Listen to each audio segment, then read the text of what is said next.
War criminal Z-patriot Igor Girkin predicts Russia's defeat in the war against Ukraine.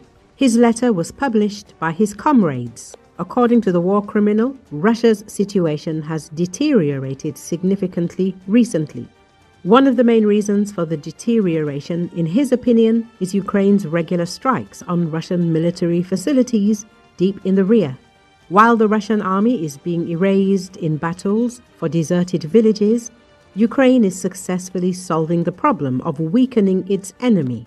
The Ukrainian Armed Forces will begin to increasingly, more frequently and more powerfully destroy our rear and economy with missile and drone strikes, which will be increasingly difficult to repel, and in the long term, the air defense will be forced to let through too many critically dangerous strikes due to overload and its own large losses. Girkin wrote, he suspects that Russia's economy and infrastructure will collapse before it can inflict a serious defeat on Ukraine.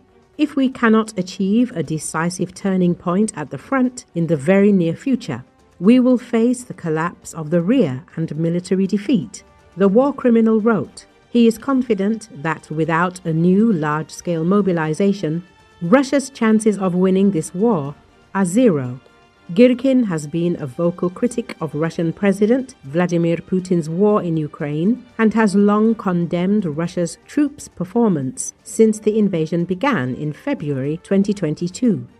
In his recent predictions and assessments of the war, he outlined the failures of Russian forces in taking control of Ukrainian territories and suggested ways in which troops should have acted to achieve gains in the Eastern European country. He said that showing Kiev's allies that Russia is ready to negotiate over the war will demonstrate the weakness and uncertainty of the elites in the Russian Federation, escalating the conflict and causing more intervention from the West. He continued, in no case should the borders be closed so that during the next wave of mobilization, as many young people liable for military service as possible could leave the territory of the Russian Federation, discrediting its leadership and demotivating those citizens who will respond to the call to go to the front.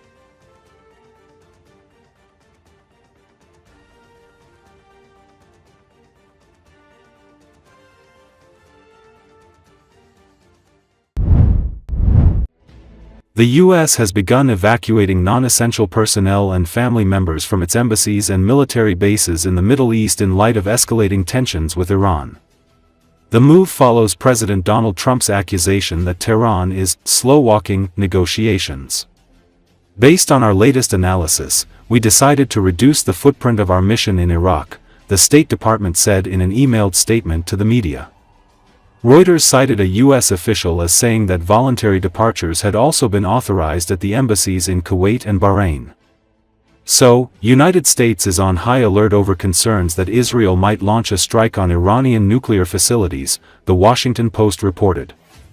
The Trump administration is concerned that Israel could target Iran's nuclear sites without U.S. approval if nuclear talks between Washington and Tehran break down.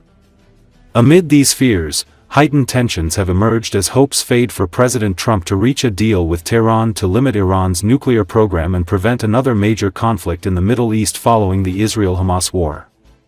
The Pentagon has likewise approved the departure of family members from military installations in the region. CENTCOM is working in close coordination with our Department of State counterparts, as well as our allies and partners in the region, to maintain a constant state of readiness to support any number of missions around the world at any time, a defense official told reporters. According to the Washington Post, American intelligence officials are concerned that Israel may strike Iranian nuclear facilities without U.S. consent. Prime Minister Benjamin Netanyahu's office dismissed reports last month that Israel was discussing potential strikes with Trump as fake news. In an interview with the New York Post aired, Trump said he was less confident about reaching a deal with Iran after 5 rounds of negotiations mediated by Oman failed to produce a breakthrough. The president previously said he wanted to completely dismantle Iran's nuclear program, something Tehran has firmly rejected. Iran is not seeking a nuclear weapon, and U.S. militarism only fuels instability, the Iranian mission to the UN said in a statement on X. Defense Minister Aziz Naserzadeh warned that Iran would target all U.S. bases across the region without hesitation, if attacked.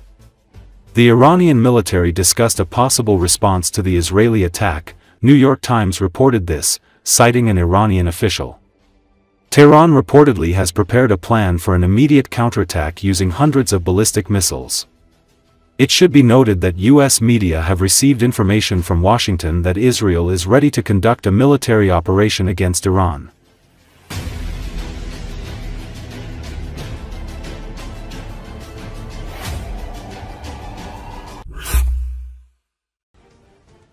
The head of the U.S. Central Command responsible for the Middle East, General Michael Kurilla, told the U.S. House of Representatives that he had prepared a plan to strike Iran. He passed it on to Defense Secretary Pete Hegseth and President Donald Trump, the Times of Israel reports. I have provided the Secretary of Defense and the President a wide range of options, Central Command head Michael Kurilla said during testimony before the House Armed Services Committee.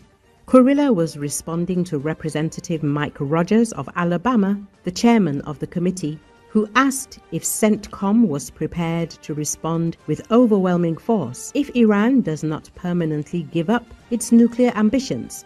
I take that as a yes. The Alabama Republican asks after Kurilla responds. Yes, Kurilla says. Earlier, President Trump allowed a strike on Iran if nuclear talks between Washington and Tehran failed to produce results. At a meeting of the House Armed Services Committee, Kurilla was asked whether the command was ready to fulfill their promise. He replied that he was ready to strike. I have given the Secretary of Defense and the President a wide range of options, he said. According to the general, Iran has the capacity to produce 25 kilograms of weapons-grade uranium within 1 week of the decision. China's first nuclear warhead for a ballistic missile contained 16 kilograms of uranium and the explosion yield was 12 kilotons, the Atomic Juice blog previously noted. The sixth round of talks between Iran and the US on the nuclear program is scheduled to take place in Muscat on June the 15th, Anadolu Agency reported on Tuesday. Washington is demanding that Tehran completely abandon its uranium enrichment program. Iran considers the proposal unacceptable, but is ready to limit it in order to lift sanctions. Trump told Fox News that Iran was being much more aggressive in the talks than it had been a few days ago and that he did not know why. Iranian leader Ayatollah Khamenei said the same day that enriching nuclear fuel was an unalienable right of Iran, like the right of any sovereign state, and that the Iranian nation would not give it up. We will not come down from this mountain. The Middle East Spectator quoted the Ayatollah as saying,